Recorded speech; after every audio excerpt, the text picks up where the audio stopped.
ನಮಸ್ಕಾರ ಕರ್ನಾಟಕ ಪ್ರೌಢಶಾಲಾ ವಿದ್ಯಾರ್ಥಿಗಳೇ ಕೇಳಿ. ಗಣಿತ ಮತ್ತು ವಿಜ್ಞಾನ ಕಷ್ಟವೆನಿಸುತ್ತದೆಯೇ? ನಿಮಗೆ ಗೊತ್ತಾ? ಟಾಪರ್ಗಳು ಸಹ ನಿಮ್ಮಂತೆಯೇ ಇದ್ದಾರೆ, ಆದರೆ ಅವರು ವಿಭಿನ್ನವಾಗಿ ತರಬೇತಿ ಪಡೆದಿದ್ದಾರೆ. ನೀವು ಕೂಡ ಟಾಪರ್ಗಳು ಆಗಬಹುದು.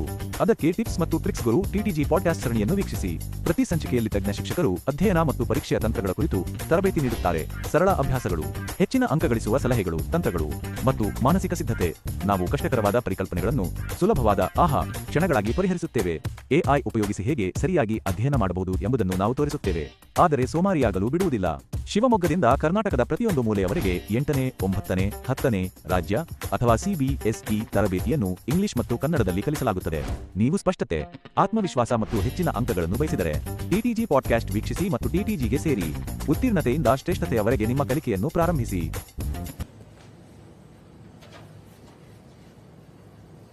Tips and tricks Guru podcast ಕಾರ್ಯಕ್ರಮಕ್ಕೆ ಎಲ್ಲರಿಗೂ ಸ್ವಾಗತ. ಈ ದಿನ ಪಾಡ್ಕಾಸ್ಟ್ ಸಂಚಿಕೆಯಲ್ಲಿ ನಮ್ಮೊಂದಿಗೆ ಟಿಪ್ಸ್ ಅಂಡ್ ಟ್ರಿಕ್ಸ್ ಗುರು ಮುಖ್ಯ ಶಿಕ್ಷಕಿಯಾದ ಸುಚಿತ್ರ ಅವರು ನಮ್ಮೊಂದಿಗಿದ್ದಾರೆ. ಅವರಿಗೆ ಕಾರ್ಯಕ್ರಮಕ್ಕೆ ಸ್ವಾಗತವನ್ನು ವಹಿಸ್ತೇನೆ. ಈ ಟಿಟಿಜಿ ಅಂದ್ರೆ tips and tricks Guru,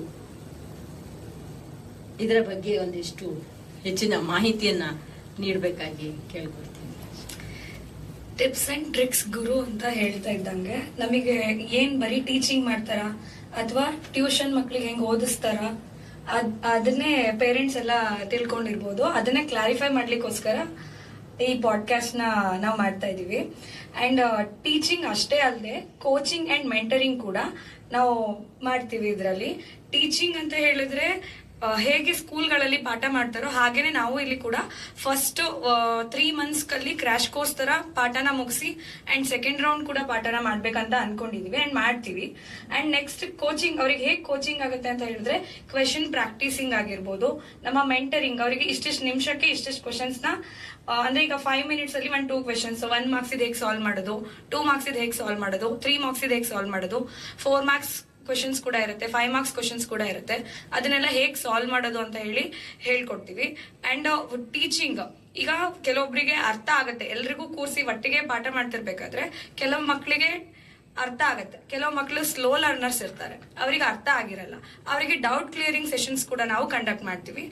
and ಇನ್ನೂ ಹೇಳ್ಬೇಕಂತ ಹೇಳಿದ್ರೆ ಟೀಚಿಂಗ್ ಆಯ್ತು, ಕೋಚಿಂಗ್ ಆಯ್ತು, ಮೆಂಟರಿಂಗ್ ಆಯ್ತು. ಅಂಡ್ ಅವ್ರ ಪರ್ಫೆಕ್ಷನ್ ಹೇಗಿದೆ ಅಂತ ಹೇಳ್ಕೊಂಡು ನಾವು ಹೇಗ್ ತಿಳ್ಕೊತೀವಿ ಅಂತ ಹೇಳಿದ್ರೆ we conduct tests also. Test ಕೂಡ ಕಂಡಕ್ಟ್ ಮಾಡ್ಕೊಂಡು ನಾವು ಇದಿಷ್ಟನ್ನು ಕೂಡ ಕನ್ಫರ್ಮ್ ಮಾಡ್ಕೋತೀವಿ. ಅವರಿಗೆ ಟೆಸ್ಟ್ ಫಿಯರ್ಸ್ ಕೂಡ ಇರುತ್ತೆ. ಆ ಟೆಸ್ಟ್ ಫಿಯರ್ ಕೂಡ ಏನಾಗುತ್ತೆ, ಕ್ಲಿಯರ್ ಆಗ್ತಾ ಹೋಗುತ್ತೆ. ಟೆಸ್ಟ್ ಫಿಯರ್ ಕ್ಲಿಯರ್ ಆಗ್ತಿದ್ದಂಗೆ ಪ್ರಾಕ್ಟೀಸ್ ಆಗಿರೋದ್ರಿಂದ ಅವರಿಗೆ ಎಕ್ಸಾಮ್ ಬರೀಲಿಕ್ಕೆ ಅವರು ತುಂಬಾ ಫ್ರೀ ಫೀಲ್ ಮಾಡ್ತಾರೆ. ಮೇಡಮ್, ಪಾಸ್ ನಿಂದ ಎಕ್ಸಲೆನ್ಸ್ ಅಂದ್ರೆ ಟಿಟಿಜಿ ನಲ್ಲಿ ನಿಜವಾಗಿ ಏನು ನಡೆಯುತ್ತೆ? ಪಾಸಿಂಗ್ ಅಂತ ಹೇಳಿದ್ರೆ ಇವಾಗ ಕೆಲವೊಂದ್ ಮಕ್ಳು ಪಾಸಿಂಗ್ ಲೆವೆಲ್ ಇರ್ತಾರೆ, ಇನ್ ಕೆಲವೊಬ್ರು ಹೈ ಸ್ಕೋರ್ ಇರೋರು ಔಟ್ ಆಫ್ 4 ತೆಗಿಬೇಕು ಅಂತ ಹೇಳ್ಕೊಂಡು ಬಂದಿರ್ತಾರೆ. ಇವಾಗ ಪಾಸಿಂಗ್ ಅಂತ ಹೇಳಿದ್ರೆ ಅವ್ರನ್ನ ನಾವು ಅಂದ್ರೆ ತುಂಬಾ ಡಲ್ ಇರೋ ಮಕ್ಳನ್ನ ಪಾಸ್ ಮಾಡಿಸ್ತೀವಿ ಅಂಡ್ ಪಾಸ್ ಇರೋ ಮಕ್ಳನ್ನ ನೆಕ್ಸ್ಟ್ ಹೈ ಸ್ಕೋರಿಂಗ್ ಮಾಡಿಸ್ತೀವಿ. ಅಂಡ್ ಹೈ ಸ್ಕೋರ್ ತೆಗಿಯೋರನ್ನ ಔಟ್ ಆಫ್ 4 ತೆಗಿಯೋ ರೀತಿ ನಾವು ಪ್ರಾಕ್ಟೀಸ್ ನ ಮಾಡ್ಬೇಕು ಅಂತ ಅನ್ಕೊಂಡಿದ್ವಿ. ಅವ್ರಿಗೆ ಕೊಡ್ತೀವಿ ಪ್ರಾಕ್ಟೀಸಸ್ ನ ಸ್ಟೇಜಸ್ ಅಲ್ಲಿ. Thank you.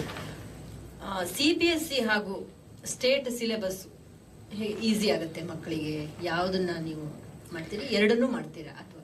ಎರಡನ್ನು ಮಾಡ್ತೀವಿ. ಸಿಬಿಎಸ್ಇ ಅಂಡ್ ಸ್ಟೇಟ್ ಸಿಲೆಬಸ್ ಒಂದೇ, ಬಟ್ ಕ್ವೆಶನಿಂಗ್ ಪ್ಯಾಟರ್ನ್ ಏನಿರುತ್ತೆ ಅಂತ ಹೇಳಿದ್ರೆ ಇಬ್ರದು ಡೆಪ್ತ್ ಅಂಡ್ ಅದರ ಫ್ಯಾಕ್ಟ್ಸ್ ಏನಾಗಿರುತ್ತೆ ಚೇಂಜ್ ಆಗಿರುತ್ತೆ.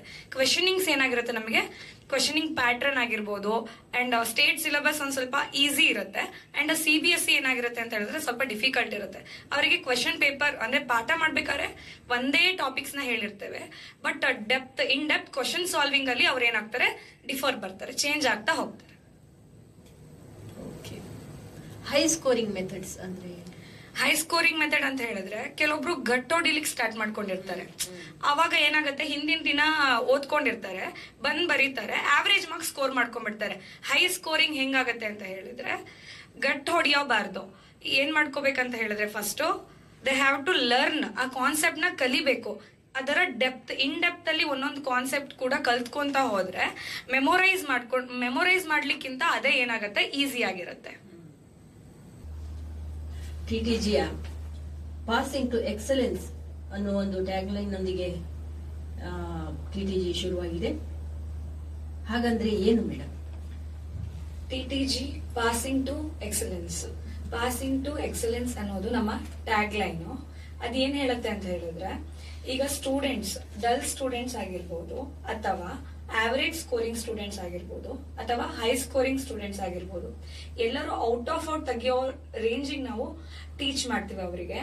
ಪಾಸಿಂಗ್ ಅಂತ ಹೇಳಿದ್ರೆ ಅವರು ಫಸ್ಟ್ ಇದ್ರಲ್ಲಿ ಏನ್ ಕಲಿತಾ ಹೋಗ್ತಾರೆ ಅಂತ ಹೇಳಿದ್ರೆ, ಕಾನ್ಸಂಟ್ರೇಷನ್, ಫಸ್ಟ್ ಕಾನ್ಸಂಟ್ರೇಷನ್ ಹೇಳ್ಕೊಡ್ತೀವಿ.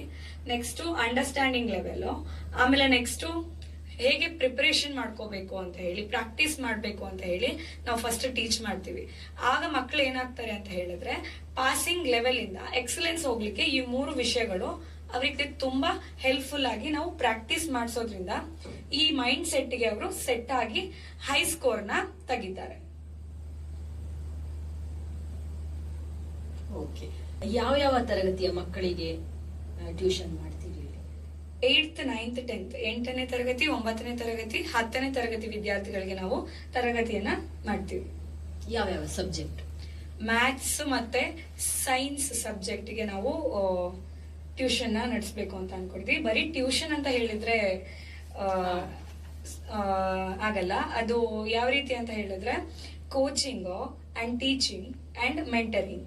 ಟೀಚಿಂಗ್ ಯಾವ ಲೆವೆಲ್ ಅಲ್ಲಿ ಮಾಡ್ತೀವಿ ಅಂತ ಹೇಳಿದ್ರೆ, ಸ್ಕೂಲ್ ಟೀಚಿಂಗ್ ಹೇಗಿರುತ್ತೋ ಸೇಮ್ ಆಸ್ ಇಟ್ ಈಸ್ ನಾವು ಟೀಚಿಂಗ್ ಜೊತೆಗೆ ಕೋಚಿಂಗ್, ಮಕ್ಕಳಿಗೆ ಆ ಕ್ವೆಶನ್ಸ್ ಈ ಟೀಚಿಂಗ್ ಅಲ್ಲಿ, ಈ ಚಾಪ್ಟರ್ಸ್ ಅಲ್ಲಿ ಅಥವಾ ಈ ಸಿಲೆಬಸ್ ಅಲ್ಲಿ ಹೇಗೆ ನಾವು ಇಂಪಾರ್ಟೆನ್ಸ್ ನ, ಇಷ್ಟು ಚಾಪ್ಟರ್ಗೆ ಹೀಗೆ ಓದ್ಕೋಬೇಕು, ಈ ಟೈಮ್ ಅಲ್ಲಿ ಇಷ್ಟನ್ನ ಓದ್ಕೋಬೇಕು, ಟೈಮ್ ಮ್ಯಾನೇಜ್ಮೆಂಟ್ ಕೂಡ ಹೇಳ್ಕೊಡ್ತೀವಿ.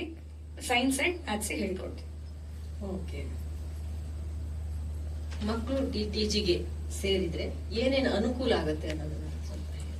ಮಕ್ಕಳು ಟಿಟಿಜಿಗೆ ಸೇರ್ಕೊಂಡ್ರೆ ಫಸ್ಟ್ ಅವರು ಇದರಿಂದ ಟೈಮ್ ಮ್ಯಾನೇಜ್ಮೆಂಟ್ ಆಗಿರ್ಬೋದು, ಕಾನ್ಸಂಟ್ರೇಷನ್ ಲೆವೆಲ್ ಆಗಿರ್ಬೋದು, ಅಂಡ್ ನೆಕ್ಸ್ಟ್ ಡಿಸಿಪ್ಲಿನ್ ಜೊತೆಗೆ ಟೀಚಿಂಗ್ ನ ಕಲಿತಾರೆ. ಮತ್ತೆ ಪ್ರಾಕ್ಟೀಸ್ ಮೇಕ್ ಮ್ಯಾನ್ ಪರ್ಫೆಕ್ಟ್ ಅನ್ನೋ ಹಾಗೆ ಪ್ರಾಕ್ಟೀಸ್ ಮಾಡ್ತಾ ಮಾಡ್ತಾ ಮಾಡ್ತಾ ಸಬ್ಜೆಕ್ಟಿನ ಡೆಪ್ತಿಗೆ ಹೋಗಿ ಅವರು ಆ ಎಕ್ಸರ್ಸೈಸಸ್ ಆಗಿರ್ಬೋದು, ಅಭ್ಯಾಸಗಳನ್ನಾಗಿರ್ಬೋದು, ಗಣಿತದಲ್ಲಿ, ವಿಜ್ಞಾನದಲ್ಲಿ ಪ್ರತಿಯೊಂದು ವಿಷಯವನ್ನ ತಿಳ್ಕೊತಾರೆ, ಇನ್ನು ಡೆಪ್ತಿಗೆ ತಿಳ್ಕೊತಾರೆ ಅಂತ ಹೇಳಲಿಕ್ಕೆ ಇಷ್ಟಪಡ್ತೀನಿ. ಈಗ ಅಂದ್ರೆ ಪೇರೆಂಟ್ಸ್ ಅನ್ಕೋಬಹುದು ಸ್ಕೂಲಲ್ಲೂ ಅದೇ ಪಾಠ, ಟ್ಯೂಷನ್ ಅಲ್ಲೂ ಕೂಡ ಅದೇ ಪಾಠ ಅಂತ ಎಲ್ಲ ಅನ್ಕೋತಾರೆ. ಅದಕ್ಕಿಂತ ವಿಭಿನ್ನವಾಗಿ ಏನಾದ್ರು ಮಾಡ್ತೀರಾ ನೀವು? ಹೌದು, ವಿಭಿನ್ನ ಅಂತ ಹೇಳಿದ್ರೆ ಬರೀ ನಾವು ಈಗ ಸ್ಕೂಲಲ್ಲಿ ಹೇಗ್ ಪಾಠ ಮಾಡ್ತಾರೆ ಅಂತ ಅದೇ ರೀತಿ ಆ ಪ್ಯಾಟ್ರನ್ ಅಂದ್ರೆ ಆ ಸಿಲೆಬಸ್ ನ ಪಾಠ ಮಾಡ್ತೀವಿ. ಬಟ್ ಪ್ಯಾಟ್ರನ್ ನಮ್ದೇನಿರುತ್ತೆ ಚೇಂಜ್ ಇರುತ್ತೆ. ಸಿಲೆಬಸ್ ಎಲ್ಲ ಸೇಮ್, ಅವಾಗ್ಲೇ ಹೇಳ್ದಾಗೇನೆ ಟೀಚಿಂಗ್ ಮಾಡ್ತೀವಿ, ಸೇಮ್ ಸಿಲೆಬಸ್ ನ ಟೀಚಿಂಗ್ ಮಾಡ್ತೀವಿ. ಬಟ್ ಆ ಪ್ಯಾಟ್ರನ್ ಏನಿರುತ್ತೆ, ಕೆಲವೊಬ್ರು ಬೇಗ ಗ್ರಾಸ್ಪ್ ಮಾಡ್ಕೋತಾರೆ ಮಕ್ಳು, ಇನ್ನ ಮಕ್ಳು ಕೆಲವೊಬ್ರು ಅರ್ಥನೇ ಆಗಿರಲ್ಲ ಅವ್ರಿಗೆ. ನಾವು ಪಾಠ ಮಾಡೋದಾಗಿರ್ಲಿ ಅಥವಾ ಸ್ಕೂಲಲ್ಲಿ ಮಾಡೋದಾಗಿರ್ಲಿ ಅರ್ಥ ಆಗಿರಲ್ಲ. ಅಂತವರಿಗೆ ಆ ಮಕ್ಳದ್ ಏನ್ ಕಾನ್ಸಂಟ್ರೇಷನ್ ಲೆವೆಲ್ ಏನು ಅಂತ ತಿಳ್ಕೊಂಡು ಅವರಿಗೆ ಸಪರೇಟ್ ಆಗಿ ಟೀಚ್ ಮಾಡೋ ಅಂತದ್ದು. ಅವ್ರ ಲೆವೆಲ್ಗೆ ನಾವು ಕೂಡ ಅವರ ಮೈಂಡ್ ಸೆಟ್ಗೆ ತಾಕೋ ರೀತಿ ನಾವು ಪ್ರಿಪೇರ್ ಮಾಡ್ಕೊಂಡು ಟೀಚ್ ನ ಮಾಡ್ಬೇಕು. ಅಂದ್ರೆ ಈಗ ಸ್ಟೇಟ್ ಸಿಲೆಬಸ್ ಅಥವಾ CBSE ಸಿಲೆಬಸ್ ಆತರ ಇರುತ್ತೆ, ಎರಡನ್ನೂ ಮಾಡ್ತಿದ್ದೀರಾ ಹೇಗೆ? ಹೌದು, state syllabus and CBSE syllabus ಎರಡನ್ನೂ ಕೂಡ ಮಾಡ್ತೀವಿ. ಯಾಕಂತ ಹೇಳಿದ್ರೆ ಸಿಲೆಬಸ್ ಎರಡು ಒಂದೇ ಇರುತ್ತೆ, ಬಟ್ ಅವರ ಕ್ವೆಶನಿಂಗ್ ಎಕ್ಸಾಮ್ ಪ್ಯಾಟ್ರನ್ಸ್ ಏನಿರುತ್ತೆ, ರೈಟಿಂಗ್ ಎಕ್ಸಾಮ್ ಪ್ಯಾಟ್ರನ್ಸ್ ಅದು ಡಿಫ್ರೆಂಟ್ ಆಗಿರುತ್ತೆ. ಅಂಡ್ ನಾವು ಮೇನ್ಸ್ ಆಗಿರ್ಬೋದು ಅಥವಾ ಎಷ್ಟು ಮಾರ್ಕ್ಸಿನ ಕ್ವಾಂಟಿಟಿ, ಇಷ್ಟು ಚಾಪ್ಟರ್ಗೆ ಇಷ್ಟು ಕ್ವಾಂಟಿಟೀಸ್ ಮಾರ್ಕ್ಸ್ ಡಿಸ್ಟ್ರಿಬ್ಯೂಷನ್ ಇರುತ್ತೆ. ಆ ಡಿಸ್ಟ್ರಿಬ್ಯೂಷನ್ ಮಾರ್ಕ್ಸ್ ಬೇರೆ ಬೇರೆ ಇರುತ್ತೆ ಸ್ಟೇಟ್ ಅಂಡ್ CBSEಗೆ. ನಾವು ಪ್ರಾಕ್ಟೀಸ್ ಸೆಟ್ ಅಲ್ಲಿ ಸಿಲೆಬಸ್ ನ ಒಂದೇ ರೀತಿಯಾಗಿ ಮಾಡ್ತೀವಿ, ಬಟ್ ಇನ್ ಡೆಪ್ತ್ ಅಲ್ಲೇ ಹೇಳ್ಕೊಟ್ಟಿರೋದ್ರಿಂದ ಸ್ಟೇಟ್ ಅಂಡ್ CBSE ಇಬ್ರಿಗೂ ಕೂಡ ಈಸಿ ಆಗೋ ವೇ ಅಲ್ಲೇ ನಾವು ಟೀಚ್ ಮಾಡಿರ್ತೀವಿ. ಅಂಡ್ ಪ್ರಾಕ್ಟೀಸ್ ಸೆಟ್ ಅಲ್ಲಿ ನಾವು ಚೇಂಜ್ ಮಾಡ್ಕೋತೀವಿ. ಸ್ಟೇಟ್ ಅವರಿಗೆ ಬೇರೆ ಪೇಪರ್ನ ಪ್ರಾಕ್ಟೀಸ್ ಸೆಟ್ ಪೇಪರ್ನ ಪ್ರಾಕ್ಟೀಸ್ ಮಾಡಿಸ್ತೀವಿ, ಅಂಡ್ CBSE ಅವರಿಗೆ ಬೇರೆ ಪ್ರಾಕ್ಟೀಸ್ ಸೆಟ್ ಪೇಪರ್ನ ಮಾಡಿಸ್ತೀವಿ. ಅವಾಗ ಅವರಿಗೆ ಸ್ಟೇಟ್ ಅಂಡ್ CBSE ಡಿಫರೆನ್ಸ್ ಗೊತ್ತಾಗುತ್ತೆ. ಓಕೆ, ಈಗ ಹೈ ಸ್ಕೋರಿಂಗ್ ಏನಾದ್ರು ಮಾಡ್ಬೇಕು ಅಂದ್ರೆ ಮೆಥಡ್ಸ್, ಆ ತರದ ಏನಾದ್ರು ಮೆಥಡ್ಸ್ ಇದಾವ? ಅಂದ್ರೆ ಉತ್ತಮ ಅಂಕ ಬರ್ಬೇಕು, ಈಗ ಏನೋ ಡಲ್ ಇರ್ತಾರೆ, ಪಾಸಿಂಗ್ ಮಾರ್ಕ್ಸ್ ಬರ್ಬೋದು, ಚೆನ್ನಾಗೇ ಓದ್ತಿದ್ದಾರೆ, ಇನ್ನೂ ಅತ್ಯುತ್ತಮವಾಗಿ ಬರ್ಲಿ ಅನ್ನೋದು ಒಂದು ಆಸೆ ಎಲ್ಲರಿಗೂ, ಪೇರೆಂಟ್ಸಿಗಂತೂ ತುಂಬಾ ಇರುತ್ತೆ. ಅಯ್ಯೋ ಇನ್ನೂ ಒಂದ್ ಮಾರ್ಕ್ಸ್ ತೆಗಿಬಹುದು, ಇನ್ನು ಎಷ್ಟು ಬಂದ್ರು ಅದು ಕಡಿಮೆನೆ ಅನ್ನೋ ತರ ಇರ್ತಾರೆ. ಹೌದು, ಪಾಸಿಂಗ್ ಆಗೋರು ಕೂಡ ಹೈ ಸ್ಕೋರ್ ಮಾಡ್ಬೋದು ಅಂಡ್ ಹೈ ಸ್ಕೋರ್ ಇರೋರು ಔಟ್ ಆಫ್ ಔಟ್ ತೆಗಿಬಹುದು. ಹೇಗೆ ಅಂತ ಹೇಳಿದ್ರೆ ಫಸ್ಟ್ ಕ್ವೆಶನ್ ಅನಾಲಿಸಿಸ್ ಮಾಡ್ಕೋಬೇಕು ಅವರು. ಕ್ವೆಶನ್ ಅನಾಲಿಸಿಸ್ ಮಾಡ್ಕೊಂಡಾಗ ಕ್ವೆಶನ್ಗೆ ಯಾವ ಚಾಪ್ಟರ್ದು ಕ್ವೆಶನ್ ಯಾವ ಚಾಪ್ಟರ್ ಇಂದ ಬಂದಿದೆ ಅಂಡ್ ಯಾವ ಮೆಥಡಾಲಜಿನ ನಾವು ಹಾಕ್ಬೇಕು ಅನ್ನೋದು ಗೊತ್ತಾಗುತ್ತೆ. ಮೆಥಡಾಲಜಿ ನಂತರ ಹೇಗೆ ಸಿಂಪ್ಲಿಫಿಕೇಶನ್ ಮಾಡ್ಕೊಂಡ್ರೆ ನಮಗೆ ಆನ್ಸರ್ ಬರುತ್ತೆ. ಈ ಸ್ಟೆಪ್ ವೈಸ್ ಅನಾಲಿಸಿಸ್ ಮಾಡ್ಕೊಂಡ್ರೆ ಪ್ರತಿಯೊಂದು ಪ್ರಾಬ್ಲಮ್ ಅಲ್ಲೂ ಕೂಡ ನಾವು ಇದೇ ತರನೇ ಮಾಡ್ಕೊಂತ ಹೋದ್ರೆ ಅವರಿಗೆ ಇನ್ನೂ ಏನು ಪರ್ಫೆಕ್ಷನ್ ಸಿಗುತ್ತೆ. ಕ್ವೆಶನ್ಸ್ ಅಲ್ಲಿ ತುಂಬಾ ಪರ್ಫೆಕ್ಷನ್ ಸಿಕ್ಕು ನೆಕ್ಸ್ಟ್ ಕ್ವೆಶನ್ಸ್ ನ ಅವರು ಬೇಗ ಬೇಗ ಸಾಲ್ವ್ ಮಾಡ್ಲಿಕ್ಕೂ ಕೂಡ ಇದಾಗತ್ತೆ. ನಾವು ಮತ್ತೆ ಟೈಮ್ ಮ್ಯಾನೇಜ್ಮೆಂಟ್ ಕೂಡ ಹೇಳ್ಕೊಟ್ಟಿರೋದ್ರಿಂದ ಇಷ್ಟು ಅವರ್ಸ್ ಅಲ್ಲಿ ಇಷ್ಟು ಕ್ವೆಶನ್ಸ್ ನ ಬೇಗ ಪ್ರಾಕ್ಟೀಸ್ ಮಾಡಿರ್ತಾರೆ. ಒಂದು 5 ಮಿನಿಟ್ಸ್ ಅಲ್ಲಿ 1 ಮಾರ್ಕ್ಸ್ ಇನ್ ಕ್ವೆಶನ್ಸ್ ಇಷ್ಟು ಅಟೆಂಡ್ ಮಾಡ್ಕೋಬಹುದು ಅಂಡ್ 2 ಮಾರ್ಕ್ಸ್ 3 ಮಾರ್ಕ್ಸ್ 4 ಮಾರ್ಕ್ಸ್ ಇಷ್ಟಿಷ್ಟು ಟೈಮ್ ಅಲ್ಲಿ ಇಷ್ಟಿಷ್ಟು ಮಾಡ್ಕೊಂಡಿರ್ಬೋದು ಅಂತ ಟೈಮ್ ಮ್ಯಾನೇಜ್ಮೆಂಟ್ ಕೂಡ ಹೇಳ್ಕೊಳ್ಳೋದ್ರಿಂದ ಪಾಸಿಂಗ್ ಇರೋರು ಹೈ ಸ್ಕೋರಿಗೆ ಹೋಗ್ತಾರೆ, ಹೈ ಸ್ಕೋರ್ ಇರೋರು ಅಂಡ್ ಔಟ್ ಆಫ್ ಔಟ್ ತೆಗಿಲಿಕ್ಕೆ ಹೆಲ್ಪ್ ಆಗುತ್ತೆ. ಟಿಟಿಜಿ ಶಿಕ್ಷಣದ ಮೌಲ್ಯಗಳೇನು ಮತ್ತು ಅದರ ವೈಶಿಷ್ಟ್ಯತೆ ಏನು ಮೇಡಮ್? ಟಿಟಿಜಿ ವೈಶಿಷ್ಟ್ಯತೆ ಹೇಳ್ಬೇಕಂದ್ರೆ ಒಂದು ಸಾಮಾನ್ಯ ನಾವು ಗ್ಲಾಸ್ ಕಪ್ ತಗೊಂಡ್ರೆ ನಾವು ಟೀ ಕುಡಿಯಕ್ಕೂ ಬಳಸ್ತೀವಿ, ಕಾಫಿ ಕುಡಿಯಕ್ಕೂ ಬಳಸ್ತೀವಿ, ಅಥವಾ ಬಿಸಿನೀರು ಅಥವಾ ಇನ್ನೇನಾದ್ರೂ ಕುಡಿಯಕ್ಕೂ ನಾವು ಅದನ್ನ ಬಳಸ್ಕೊತಾ ಇರ್ತೀವಿ. ಅದನ್ನ ಯಾವ ರೀತಿ ಬಳಸ್ತೀವಿ ಅನ್ನೋದು ಇಂಪಾರ್ಟೆಂಟ್ ಆಗುತ್ತೆ. ಅದು ನಮ್ಮ ಲೈಫಿಗೆ ಸಕ್ಸಸ್ ಯಾವ ರೀತಿ ಕೊಡುತ್ತೆ, ಅದು ಹೇಗೆ ಸ್ವೀಟ್ ಆಗಿರುತ್ತೆ. ಟೀ ಟೇಸ್ಟ್ ಬೇರೆ, ಕಾಫಿ ಟೇಸ್ಟ್ ಬೇರೆ. ನಾವು ಹೇಗೆ ಯಾವ ಸಿಚುವೇಶನ್ ಅಲ್ಲಿ ಏನ್ ತಗೋತೀವಿ ಅನ್ನೋದು ಇಂಪಾರ್ಟೆಂಟ್ ಆಗುತ್ತೆ. ಆ ಕಪ್ ನ ಉದಾಹರಣೆಯಾಗಿ ಇಟ್ಕೊಂಡು ಒಂದೆರಡು ಅಂದ್ರೆ ನಮ್ಮ ಮ್ಯಾಥ್ಸ್ ಸೈನ್ಸ್ಗೆ ಏನು ರಿಲೇಟ್ ಆಗಿ ಹೇಳ್ಬೋದು ಅಂತ ಹೇಳಿದ್ರೆ, ಸಿ ಫಾರ್ ಕಾನ್ಸಂಟ್ರೇಷನ್. ನಾವು ಫಸ್ಟ್ ಟಿಟಿಜಿಲ್ ಅದೇ ಹೇಳ್ಕೊಡೋದು ಮಕ್ಳಿಗೆ. ನಾನು ಆಗ್ಲಿಂದ ಹೇಳ್ತಾನೆ ಇದ್ದೀನಿ ಕಾನ್ಸಂಟ್ರೇಷನ್ ಡಿಸಿಪ್ಲಿನ್ ಅಂತ. ಫಸ್ಟ್ ಕಾನ್ಸಂಟ್ರೇಷನ್ ಕಪ್ ಅಂದ್ರೆ ಒಂದ್ ಟಾಪಿಕ್ ನೀವು ಕಲಿಬೇಕು ಅಂತ ಹೇಳಿದ್ರೆ ಸಿ ಅನ್ನೋದು ತುಂಬಾ ಇಂಪಾರ್ಟೆಂಟ್. ಕಾನ್ಸಂಟ್ರೇಷನ್ ಇದ್ರೆ ಮಾತ್ರ ನೀನು ಓದ್ಬೇಕು ಅನ್ನೋ ಡೆಡಿಕೇಶನ್ ಬರ್ಬೇಕು. ಅಂದ್ರೆ ಫಸ್ಟ್ ನಿನಗೆ ಓದ್ಬೇಕು ಅಂತ ಅನ್ಸ್ಬೇಕು, ಆಮೇಲೆ ಕುತ್ಕೋಬೇಕು. ಎಷ್ಟು ಅವರ್ ಕುತ್ಕೋತೀರಾ ನೀವು, ಎಷ್ಟು ಅವರ್ ಓದ್ತೀರಾ ಅನ್ನೋದು ಇಂಪಾರ್ಟೆಂಟ್ ಆಗುತ್ತೆ. ಅದು ಕಾನ್ಸಂಟ್ರೇಷನ್ ಬರ್ಸ್ತೀವಿ ನಾವು ಇಲ್ಲಿ ಟಿಟಿಜಿ ಅಲ್ಲಿ. ಅಂಡ್ ನೆಕ್ಸ್ಟ್ ಯು ಅಂದ್ರೆ ಅಂಡರ್ಸ್ಟ್ಯಾಂಡಿಂಗ್ ಲೆವೆಲ್. ನಮ್ಮ ಟೀಚಿಂಗ್ ಹೇಗಿರುತ್ತೆ ಅಂತ ಹೇಳಿದ್ರೆ ಪ್ರತಿಯೊಬ್ಬ ವಿದ್ಯಾರ್ಥಿನಿಗೂ ಕೂಡ ಅಷ್ಟು ಟೀಚಿಂಗ್ ನಾವು ಮಾಡುವಂತ ಪ್ರತಿಯೊಂದು ಟಾಪಿಕ್ ಕೂಡ ಅರ್ಥ ಆಗ್ಬೇಕು. ಆ ಲೆವೆಲ್ ಅಲ್ಲಿ ನಾವು ಟೀಚ್ ಮಾಡಕ್ಕೆ ನಮ್ಮ ಪ್ರಯತ್ನವನ್ನ ಮಾಡ್ತೀವಿ ಅಂಡ್ ಮಾಡೇ ಮಾಡ್ತೀವಿ. ಅಂಡ್ ನೆಕ್ಸ್ಟ್ ಪಿ ಅಂದ್ರೆ ಪ್ರಾಕ್ಟೀಸ್. ಕಾನ್ಸಂಟ್ರೇಷನ್ ಆಯ್ತು, ಅಂಡರ್ಸ್ಟ್ಯಾಂಡಿಂಗ್ ಆಯ್ತು, ನೆಕ್ಸ್ಟ್ ಇದೆಲ್ಲ ಆಗಾದ್ಮೇಲೆ ನಮಗೆ ರಿಸಲ್ಟ್ ಬರ್ಲೇಬೇಕು. ಹಾಗಾಗಿ ಪ್ರಾಕ್ಟೀಸ್, ಆ ಪ್ರಾಕ್ಟೀಸ್ ನ ನಾವು ಕೊಡ್ತೀವಿ. ಎಕ್ಸಾಮ್ ರಿಸಲ್ಟ್ ಅಥವಾ ಫಿಯರ್ ಹೋಗ್ಬೇಕು ಅಂತ ಹೇಳಿದ್ರೆ ಪ್ರಾಕ್ಟೀಸ್ ಮಾಡ್ತಾನೆ ಇರ್ಬೇಕು. ಆ ಪ್ರಾಕ್ಟೀಸ್ ಮಾಡಿಸಿ ಅವ್ರನ್ನ ಹೈ ಸ್ಕೋರ್ ತೆಗಿಲಿಕ್ಕೆ ಹೆಲ್ಪ್ ಮಾಡ್ತೀವಿ. ಈ ಒಂದು ಕಾರ್ಯಕ್ರಮದಲ್ಲಿ ನಮ್ಮೊಂದಿಗೆ ಇದುವರೆಗೆ ಮಾಹಿತಿಯನ್ನ ಹಂಚಿಕೊಂಡಂತಹ ಮುಖ್ಯ ಶಿಕ್ಷಕಿಯಾದ ಟಿಟಿಜಿಯ ಸುಚಿತ್ರ ಅವರಿಗೆ ತುಂಬು ಹೃದಯದ ಧನ್ಯವಾದಗಳು. Thank you.